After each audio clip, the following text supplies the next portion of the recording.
杭州西湖边意外挖出武松古墓，当专家打开古墓的一瞬间，惊艳的场景镇住了所有人。往下下一点，对，往下续，往下下，再往下，松哥，再下。这是这个床，是吧？这个是棺床，对，这是那种灯吧，金具啊。都说武松是景阳冈上的打虎英雄，但从武松的骨骼遗骸来看，身高不足 1.6 米，而且在遗骸上每一处都有野兽咬食的痕迹。那么这到底是怎么回事呢？直到阅读了武松碑文上的内容，方才感觉到惊世骇俗。那么武松的一生到底是多么坎坷呢？至于施耐庵笔下的武松，专家更是惊呼，我们竟然被他欺骗了上千年，那这是怎么一回事呢？点个关注，点个赞，我们接着往下看。1984年，在当时杭州市政府的号召下，对于永金门的城墙进行了修缮工作。就在相关的工程进行的过程中，施工队发现意外挖到打虎英雄武松大墓，而且古墓的泥土十分坚硬，每开挖一寸都显得特别艰难。除了十分坚硬之外，还让人感觉这块土地是被人特意夯过一样。面对这种情况，施工队立马把相关的情况上报给了考古队。得知相关的消息之后，考古队立马来到现场进行调查。在根据洛阳铲的发掘过程之中，考古队发现这地方的土质情况的确符合地底下存在古墓的情况。于是考古队马上对于地下的古墓进行了抢救性发掘。但是在挖掘了这座古墓葬之后，考古队被眼前的场景有点惊呆，因为在墓室里面，考古队没有发现任何的陪葬品，只剩下一具空荡荡的棺材。这个时候考古队认为这座墓葬是不是被人盗掘过，因此才有这种情况的发生。于是乎考古队请来了吊车，想要把这具棺材吊出墓室，进行进一步的研究和调查。在吊车的帮助下，棺材终于被吊出了墓坑，运送到相关的实验室。在棺材被运送到实验室之后，考古队立马先用小木切撬开了棺材的缝隙处。在那一瞬间，棺材里面的积液立马涌现了出来。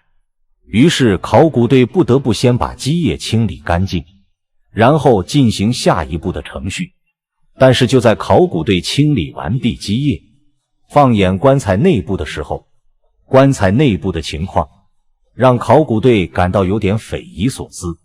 只见棺材里面并没有存在任何的随葬品，这让考古队感到疑惑，因为主棺里面并没有呈现被盗掘的痕迹，并且棺材里面的尸骨姿势十分诡异。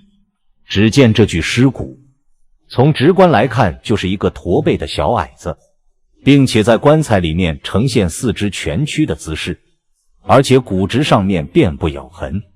在排除被邢台发现的所谓武大郎的墓葬之后，考古队继续就墓主人的身份探究下去。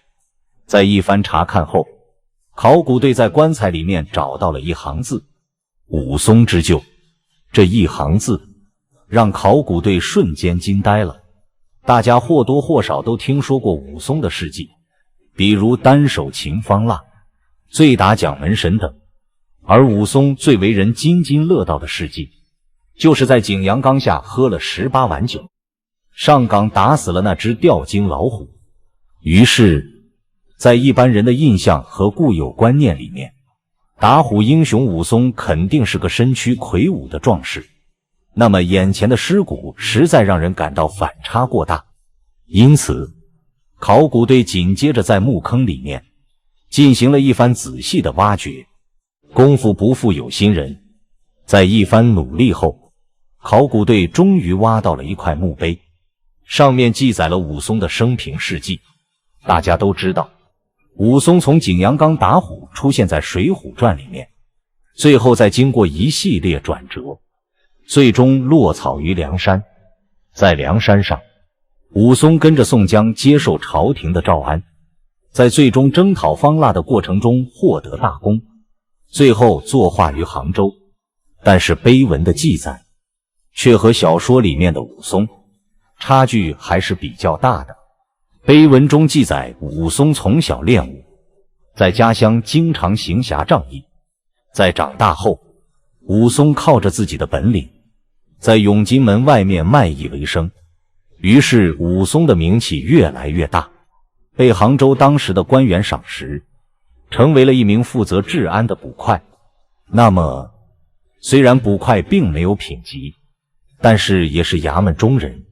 这种情况下，为什么武松的骨殖看起来十分凄惨，并且甚至在骨殖上面还存在许多让人感到不可思议的咬痕呢？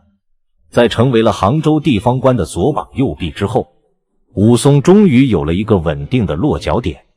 但是好景不长，因为提拔武松的地方官受到了政治层面的打击，因此武松也受到了牵连。很快，奸臣蔡京的儿子来到杭州当知府，但是这位公子哥在杭州胡作非为，引发了极大的民愤。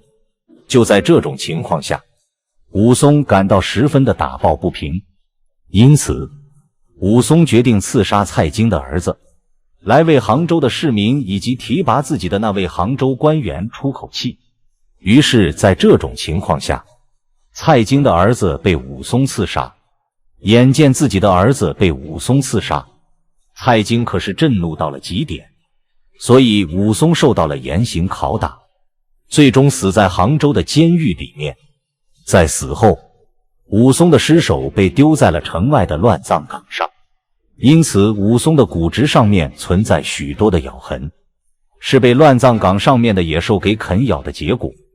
得知这个情况后，杭州当地的市民在乱葬岗里面找到了武松被抛弃的尸首，集资后把武松埋葬到了西湖边。当然，这位历史上真实的武松也是一个正直的英雄。当时这位蔡京的儿子蔡云也被人称之为蔡虎，因此无论是小说里面的武松还是历史里面的武松，都是妥妥的打虎英雄。虽然这位历史上真实的武松最终没有获得善终，但是作为后世著名小说家的施耐庵，应该是在无意之中听说到了这位杭州的民间英雄的种种生平，因此移花接木地把这位武松的个人事迹在经过文学加工和美化之后，让武松成为了后世广为人知的打虎英雄。当然，在这一番艺术加工之后，武松的知名度更加深入人心。结合西湖旁边的武松墓地，这位打虎英雄值得后世之人永远的追忆、敬仰以及思念。